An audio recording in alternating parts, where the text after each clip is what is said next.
Hello and welcome back to Cello from the Beginning.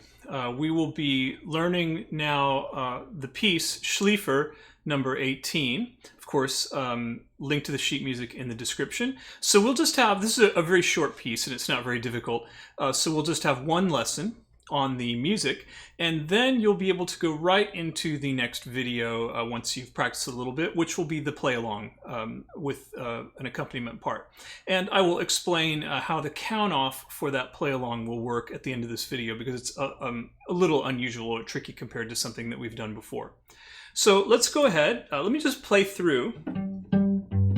And I'll play through without the repeat. I'm just going to play through the melody one time so that you hear it.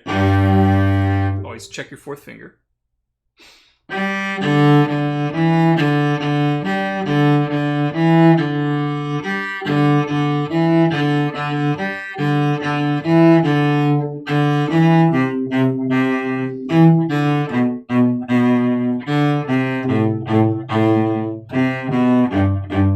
it repeats.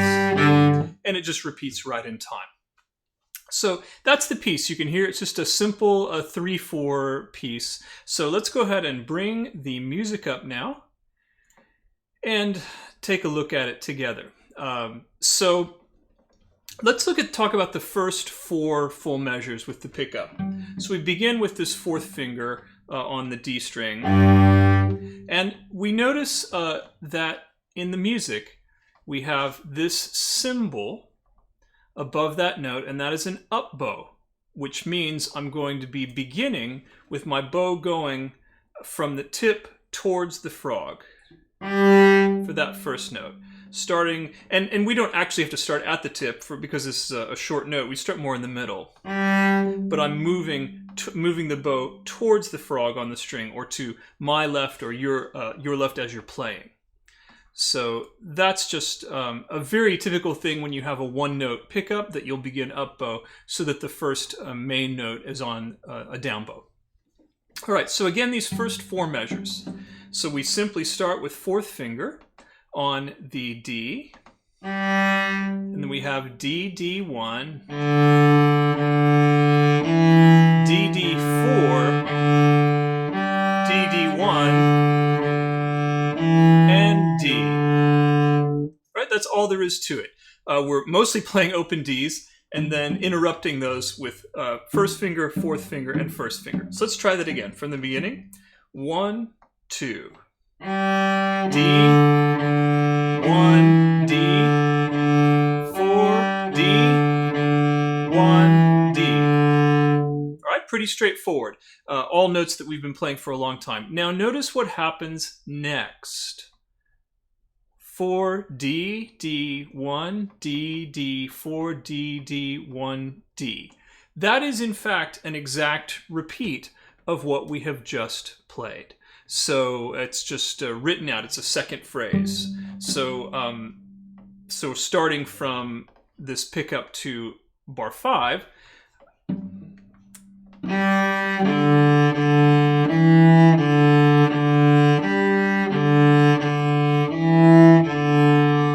Now there will be only one actual difference between those 2 passages, and that is that your bow will be moving in the opposite direction. Unless I do something here to change the bow direction, like add a slur or 2 up bows or 2 down bows, if I play this, as we say, as it comes, which means I start up bow in this case, and I just play each note whatever direction that happens to land on, what will happen is I will start out up bow, down, up, down, up. Now this pickup note is now down, up, down, up, down. So the left hand is exactly the same. The right hand, the bowing is just reversed. There are times when we might actually fix that. I might get to that fourth measure and do 2 up bows or something like that. But it's and we might do that for musical reasons, but for technical reasons right now, we're not going to do that, because we do want to be able to play these passages in a sense like ambidextrously. that is the bow going of bowing. That is that you can play your notes going up bow, or your phrases with up bow, or you can play your note in the phrase with a down bow. There are advantages to musically speaking to make certain musical gestures easier for where we might avoid that, but in a very simple piece like this is actually good technical practice of trying to execute to make sure we can play this phrase exactly the same whether we're starting with the up bow or starting with the down bow. So let's play through those first 8 measures together. We'll go slowly. 1, 2, D, 1, D, 4, D, 1, D, 4, D, 1, D, 4, D, 1, D. Now, one other thing to notice, or that we might think about, is where we want to place our bow as we're playing this. If we were to play very close to the frog, you could do that, but you're going to tend to run out of bow on the up bow half notes when you get there. If you play it way up at the tip, you can certainly do that, but it becomes very, very legato. For just the feel of this piece, I think a middle third, or even middle to going into the lower half of the bow will give you a pretty good sound. You'll stay away from crunchy stuff, but you'll be able to put maybe even a slight separation. Let me talk about that actually, because that's a more advanced musical gesture. So what I was doing there, we could play these all short. Our staccato bow that we've talked about before, we could play them all connected.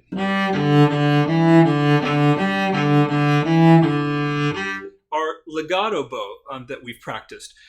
We can also mix these up a little bit. And one way for how this piece is written, one way to mix those up is on the repeated notes, where we have D, D, is to play the first one as a longish legato note, and the second note, the second D, as short. So you get this figure. So if I do that in context,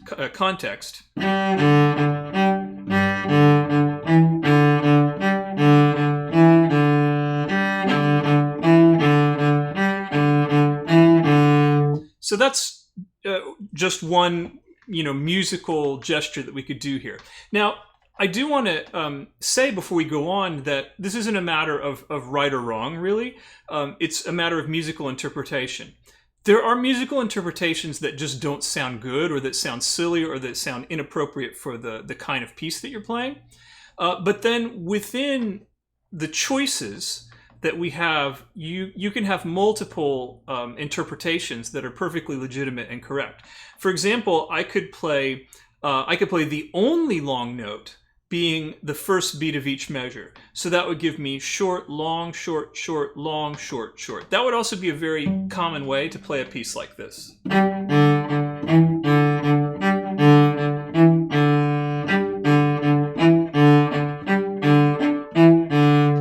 That's one way, or we can do what I did before, which is to play only short on the second beat and connect beats 3 and 1.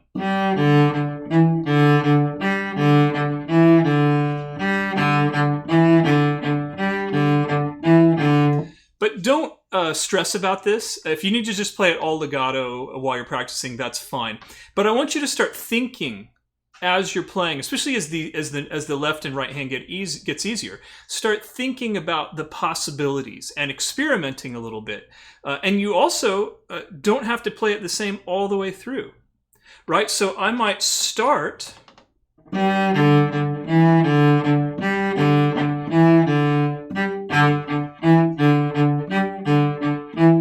Maybe I would play the second phrase with a different articulation, just to make it a little more interesting. This isn't something we're going to be marking in the music. When people mark that much articulation, it's actually very distracting and hard to read and hard to play. It's better to just think about these things, work with them, practice them, see how you like to play it or what feels good and sounds musical to you. All right, so that's the first half of the piece, actually. We have that one phrase that is repeated. Now we get to the part that we looked at in the introduction video, which has the string crossings in it. So we've reached, let me make sure I've got the bowing right here. I think this will be a down bow we've gotten to. So that means this D where we're starting will be on an up bow. So we'll start on this third beat. So let's try that. So we're starting with open D. 1, 2, 1, 4, 1, D, 3, 4, open, 4, 1, 4, 3, G. You hear that this is just a pattern.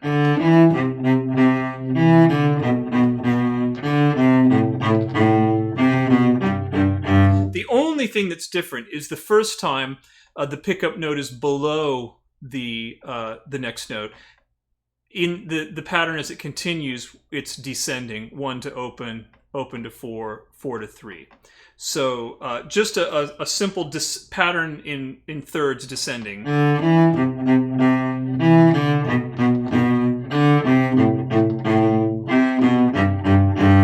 So let's try that again, starting with an up bow, and we'll go slowly.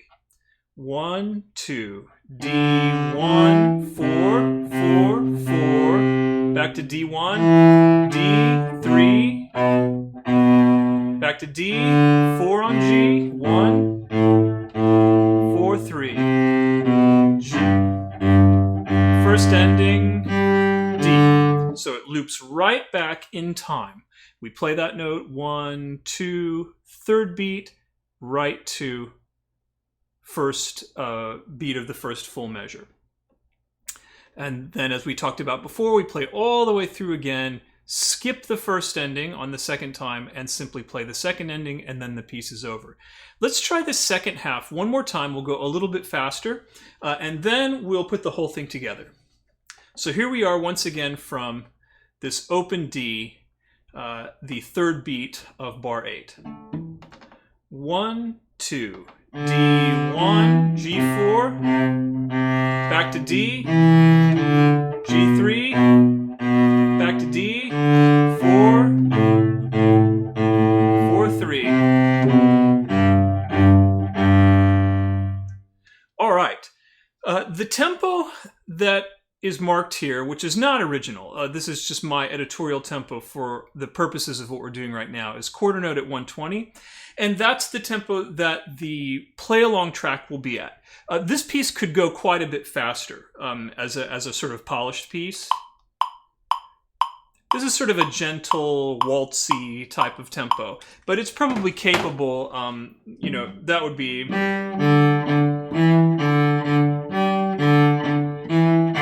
But you could hear it definitely going...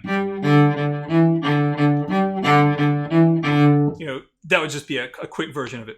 One other musical thing here that maybe you picked up on and maybe you didn't, which is I'm doing a slight accent on the first beat of each measure. So instead of playing absolutely equal dynamic,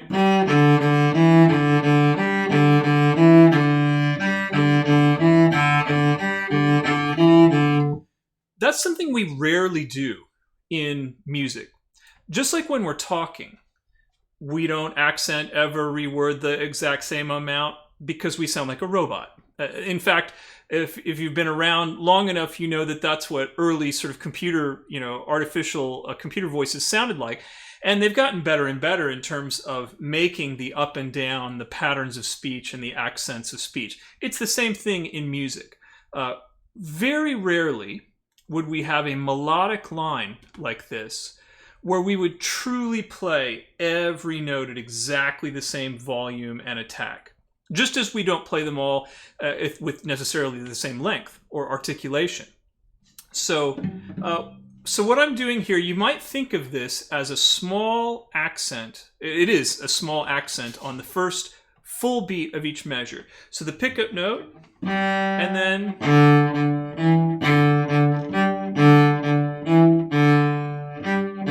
hear it, there it is, here, here, and then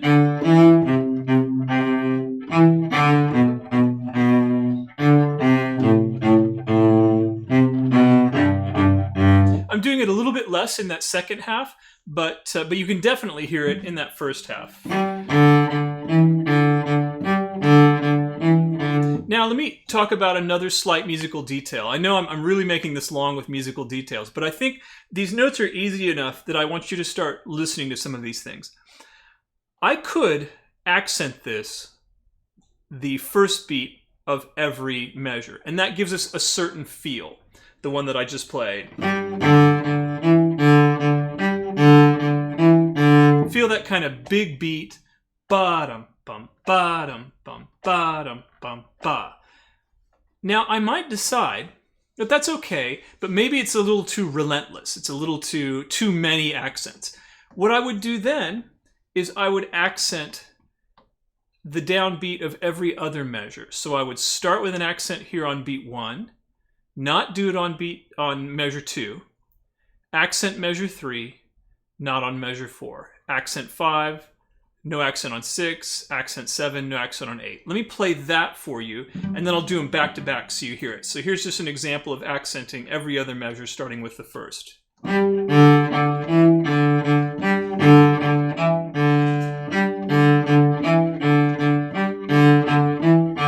Okay, you hear that? Now let me do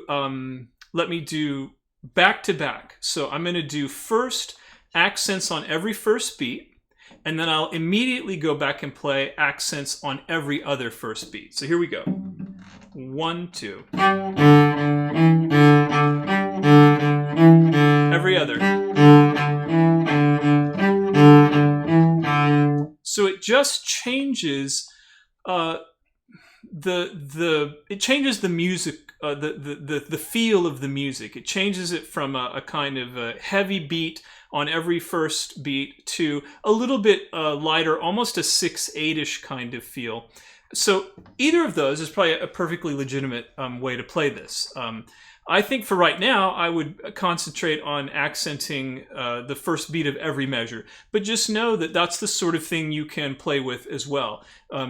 Pulling out some of those, or maybe doing it with the heavy accents on beat 1 all the way through the first time, and then changing your accent pattern all the way through the second time, just to make it a little more interesting. All right, let's now go through from the beginning with the repeats. We're going to play 2 times through, and let me explain how I'm going to count this off this time, because this is how the recording counts off. On the recording, you're going to hear 5 clicks in tempo. The first 3 clicks are just setting. It's like an empty measure setting the tempo. The next 2 clicks are the first 2 beats of this pickup measure. So you'll hear click, click, click, click, click, play. Right? So you count that in your head as 1, 2, 3, 1, 2. We call that having a measure for nothing, or they used to call that. I don't know if people still say that, but we used to call it in the old days having a measure for nothing, because there's one measure that isn't even in the music. We're just counting it out loud. 1, 2, 3.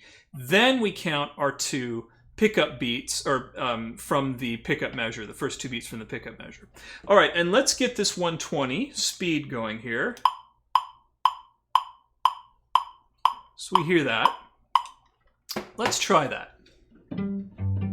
And I'm not going to call out as many note names this time. In fact, I might not call out any.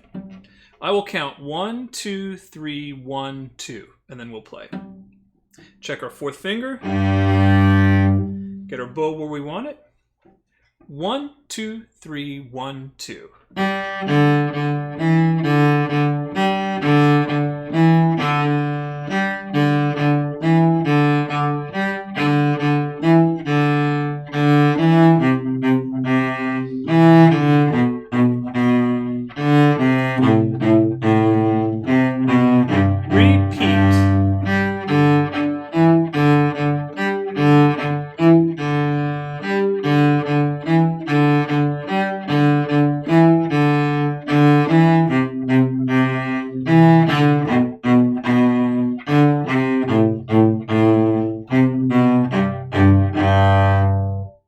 And then you can just, at the end, you can take your bow off the string, you can leave it on the string, you know, for a,